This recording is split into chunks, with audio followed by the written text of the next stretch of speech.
దేవుడు ఎంతోమందికి వాగ్దానాలను ఇచ్చాడు. ఎంతోమందికి దేవుడు నీవేం చేయాలో, నువ్వు ఎలా బ్రతకాలో తెలియజేస్తున్నాడు.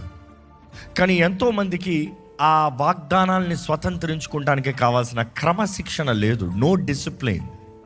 క్రమశిక్షణ లేకుండా దేవుని కార్యాలని పొందుకోలేకపోతున్నారు. క్రమశిక్షణ లేకుండా దేవుని కార్యాలని గ్రహింపలేకపోతున్నారు. క్రమశిక్షణ లేకుండా దేవుని కార్యాలని వారు రుజువుని చూడలేకపోతున్నారు. మీరు కేవలం వాక్యము విని దాని ప్రకారం జీవించిన వారైతే మిమ్మల్ని మీరు మోసపరుచుకున్న వారు అనేది ఇంగ్లీష్ బైబిల్లో చాలా స్పష్టంగా తెలియబడుతుంది. కేవలం వింటారంట, వారు చేయరంట. దాని ప్రకారం చేయని వారైతే వారు మోసపరుచుకున్న వారు. ఈరోజు ఎవరో నిన్ను మోసపరుస్తలే, నిన్ను నువ్వే మోసపరుచుకుంటున్నావు. ఈరోజు అపవాది నిన్ను మోసపరుస్తలే, నీలో ఉన్న సోమర్థనం నిన్ను మోసపరుస్తుంది.